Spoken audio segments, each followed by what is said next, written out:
And end of the second period versus Florida down 3-1. Congrats to Sean Farrell.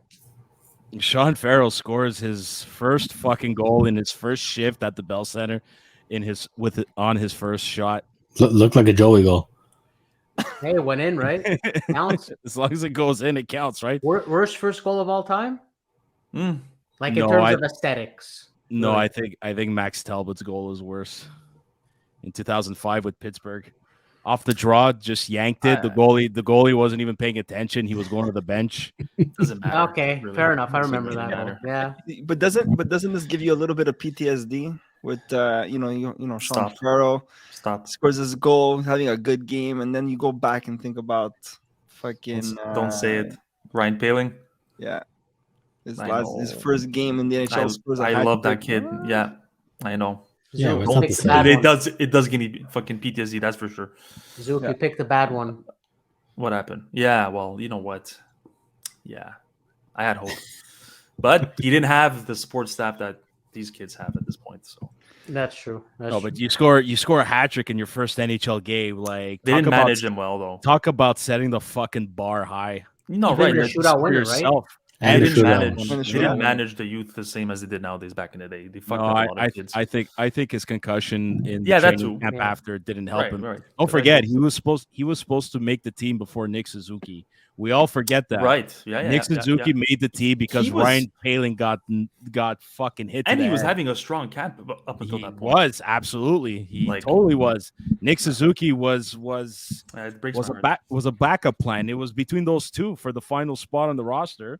Yeah, it Suzuki breaks my heart. got it because Paling got hurt. He got a concussion. Like, can you imagine that though? Fucked Like, if up. you look back, like, talk about, I don't know if it's destiny or if it's meant to be, whatever you It is believe what in. it is. But yeah. but It's but written can in you? the stars. But what would have happened if Suzuki did not make the team that year? Well, that's it. It could have won back plan B. It could have been Paling Yeah. was a star, and we wouldn't have known about Suzuki. He would have gotten traded, and then he would have destroyed someone else. Wow, way to give the worst case scenario. I know. Nah. All you're missing is just Paling. He's the captain now, so. Well, I'm looking at his stats right now with Pittsburgh. 45 games played, only 6 goals, 7 assists. So Yeah, but he's playing Yeah, on the Luke- fourth. He's playing on the Yeah. fourth line. That's Yeah, true. He's their fourth line centerman, which is what he is. And personally, I thought he was gonna play or take over the spot that Jake Evans has now with the Canadians. Nah.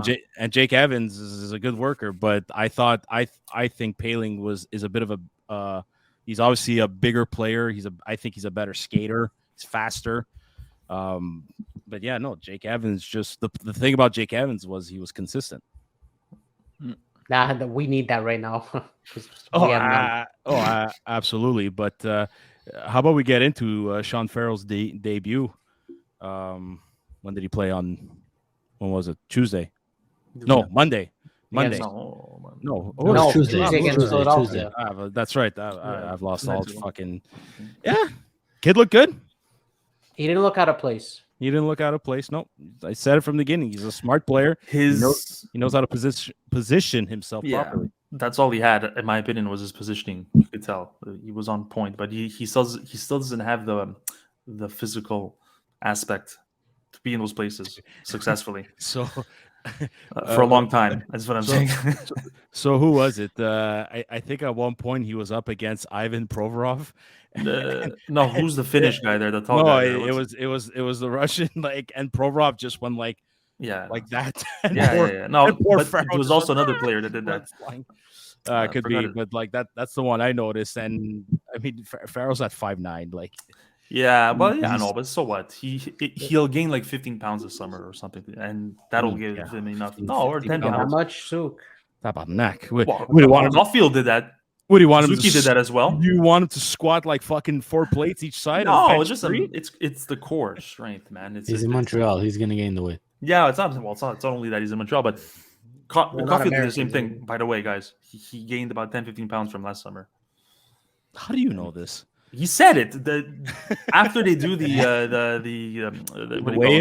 fall camp there, right before the season, they do all these tests and stuff. He did gain a few pounds. I don't remember how much. I know he put on muscle and it shows. He's not fucking falling all the time. I don't know if it was 15 pounds. I think you're mistaken with KK because KK won some. KK too. Out of nowhere. KK too. Yeah. But that was a while ago. But he still had shit balance, KK. That was a problem. He still was always falling. He's still falling. You look at the game he played against Canadians. Half the time's on the ice. Yeah, he won the fucking game. I remember that. Yeah, whatever. But he also played like 9 minutes the whole game. Like because he supports the tank. That's why. Yeah, whatever. I think he wants the best for Suzuki and Caulfield. Probably. Mint. But yeah, it's funny. Like even tonight against Florida, like you could tell the kid is small and he's gonna have to pack in like a couple of pounds of muscle. But hey, fucking just comes on the left side, just a little shot to the net. Nothing hard, a little soft. You know, listen, people are gonna say, "Oh, it's a shitty goal." Hey, you know what? A goal is a goal. A goal's a goal. Put the puck on net. You don't shoot. You don't score. Paul Maurice must have loved that one. He wasn't too happy. God. Oh my he god! Must have been very happy with that. Did you see his fucking his fucking verbal fiesta he was having against the Maple Leafs? That's politely said. He basically called them little bitches. He's like, you guys are fucking playing like little bitches. Paul Maurice knows puck. He knows puck. Well, I think he does, but hey, it worked. The one time we the Habs fans cheer for the fucking Leafs and they let us down. Like you know what? Toronto fans suck. It is what it is. But this is what Toronto fans go through on the daily. This is no wonder it's tough being a Leaf fan. No wonder it's tough living in Toronto. Like this looks like shit. I want to ask you guys.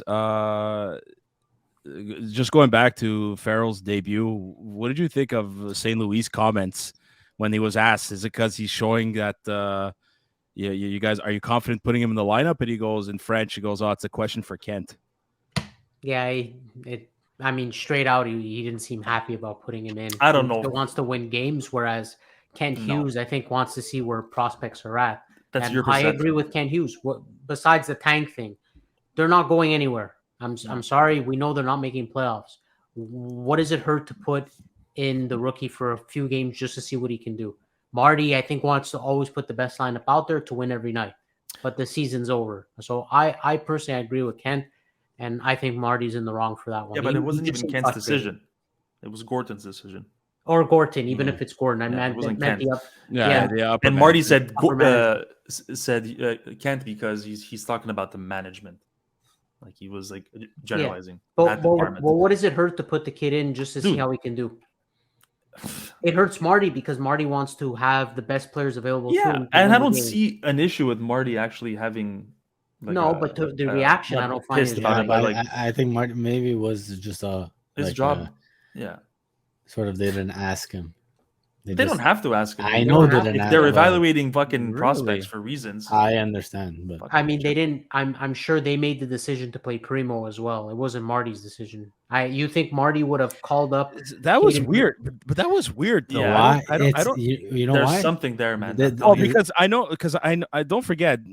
Caden Primo is Keith Primo's son. Keith Primo made a life in Philly, so I thought he was going and see his dad. Is he his son? Yes. Yeah. Keith I did Primo's, not know that. Yeah. There's a million Primos in the world, but yes, but that's why. But like Keith Primo played for Philly, made in his prime, he was with Philly. So I thought, I'm like, okay, Caden's going to see Dada or something. But I don't get it. I don't understand. I think they when we had the whole conversation about Monty, like, is he going to be a starter or maybe they had that confidence that if they put him in nets, they're actually going to win. They don't want to win the game. There's no other logical reason. I thought maybe even Primo was from. They knew Primo sucked, so I was like, okay, just put him in. I thought it was a big game to lose. Adrian's right. It could be a factor. I thought maybe they were from Philadelphia and he wanted to go in front of his parents or his family. Farrell. But if I went to look it up, Primo's from Michigan, so I don't even know if his family was there Well, there you or go. whatever the case was. So then I started to think, okay, maybe they just wanted to try to throw this game. There's no other logical explanation. Or there is another logical. They're evaluating where they are at in terms But of one game, what and then decisions send could them be made down? in the summer based on what they're looking at. They might let go of some pieces. You never know. I'd agree if it's multiple games, but one game and then you send them down. You call them up, play one game, you Yeah, I send them don't back down. Guys, okay, so this might lead to the next feel segment. So but conspiracy. no, You no, feel- not conspiracy. Wait, no. wait, don't go into another segment yet, because I have something to say about Marty's way of looking at things and Okay, upper go. Yeah, management's way finish of that doing it. point, but then Zook, remember that what you just said right now, okay? Okay. And then we'll get back to it. Because this isn't the first time where we see little Anthony details about, and I'm serious. Okay, let's go back to I think it was the trade deadline. Well, I don't know if it was a trade deadline or if it was a Kent Hughes' mid-season press conference, something like that. But remember when he said winning is good to a certain point? Yeah. Yeah, that was the midseason. Yeah. So and then so like it's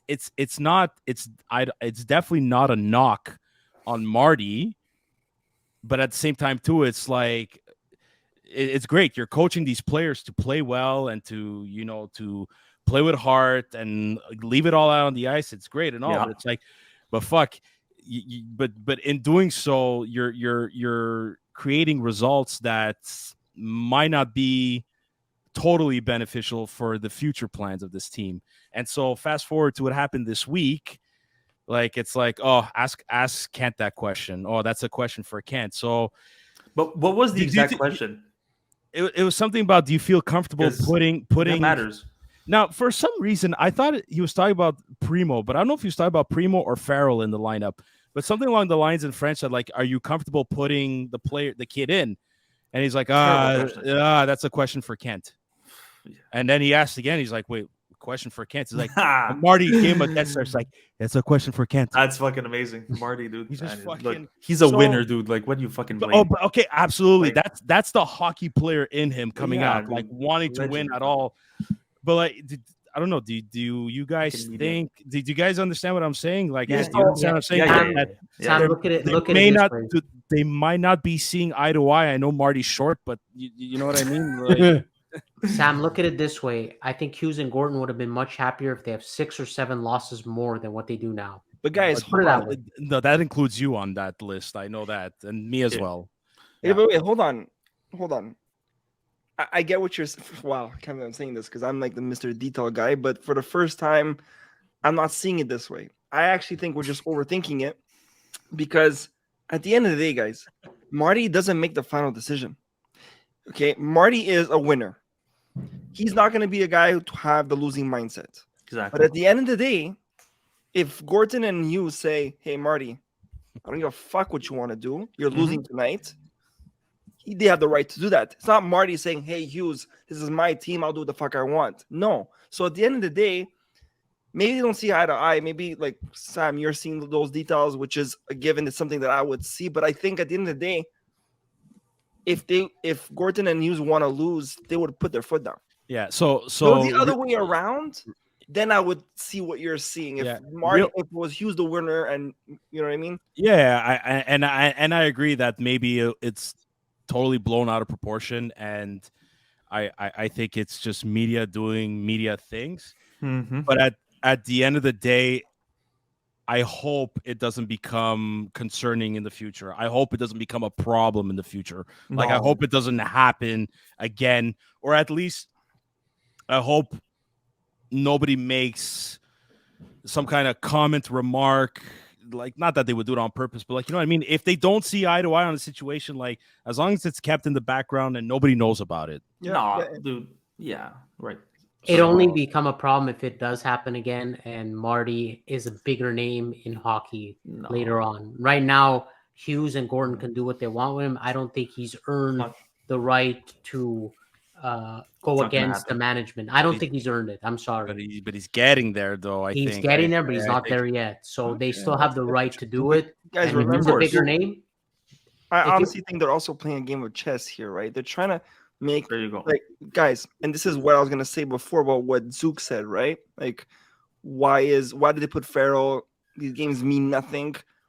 But with the mindset I believe this management has of rebuilding, but in a smarter way and not retooling, we're hearing rumors, and again, this I'm not trying to get to the next segment, but we're hearing rumors that they want to trade to get established players instead of working with the draft, right? So maybe that's the whole Marty saying, well, ask Kent, because maybe he doesn't want to tell the media what they're trying to do, right? Maybe Farrell is playing to show what his assets, because maybe Farrell will be one to be traded. You know what I mean? Like, these are little. Maybe. Yeah, I mean, yeah, absolutely. Who knows? It's just, I think, but it caught everybody by surprise that Farrell would get into the lineup because he hasn't practiced. He didn't practice with the team at all. Like, he literally. Yeah, I know, but Sammy, Harvard he's played a lot of hockey though.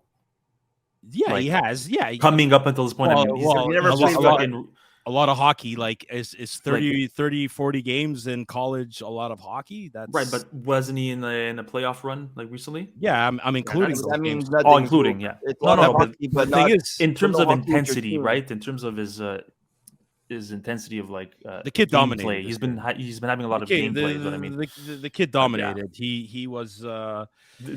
Looks like Caulfield. Like, remember, he came to the Habs. He didn't practice. He was slotted in the team. He went to Laval. He went to Laval before or after? Because I remember him going after. Oh no, he went to Laval. Scored 2 goals in his first game. Okay, yeah. Okay, yeah, so he played one before coming up. Farrell was different. Like this. So the rules this year. Don't forget that was during the start of COVID year. So the rules were different. Right. But they can't send Sean Farrell to Laval because he's not qualified after the trade deadline. Stupid rules again. So I don't understand now. And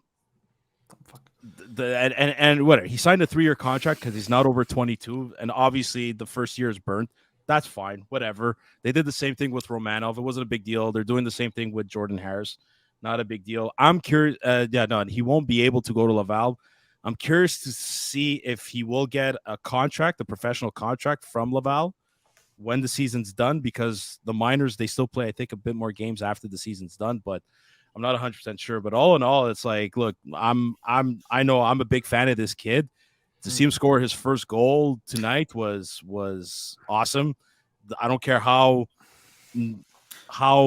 soft it was, for lack of better terms. Look, man, like, good for him. This kid's a smart player. If he beefs up a little bit, he knows how to position himself properly. We're not in a time anymore where small players is an issue. Maybe in playoffs, but if he has the IQ, Sammy, that makes no difference what size you are. I agree. I had similar fears with Nick Suzuki before he became Nick Suzuki. I found him being very small for a number 1 center. But then I saw him play, and I'm like, okay, he's not he doesn't put himself in positions to be vulnerable for that. And then he beefed up that second. Yeah, he did. He was like, okay, fuck, he's winning face-offs. He's strong. He's not falling. So I don't know. Things could change really fast, especially at that age. Well, look, I felt now, Farrell's 21. I felt the same way when still probably growing. When Caulfield first started, like, he looked like a pipsqueak. Like, but he's still scored. How many goals in his fucking? Yeah, but Caulfield's a goal scorer, and whereas I see Sean Farrell has the exact same style as Caulfield in terms of skating, the same, like they look the same, but with Nick's mind and with Drouin's playmaking abilities. Yeah. In the side flank.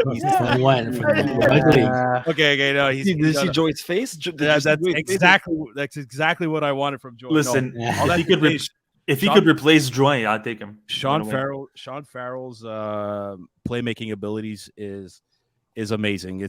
I think he's could have an NHL quality, an NHL quality type playmaker. And I'm excited. Starting the third period, he's on the ice right now as we speak. And started the third period. What am I saying?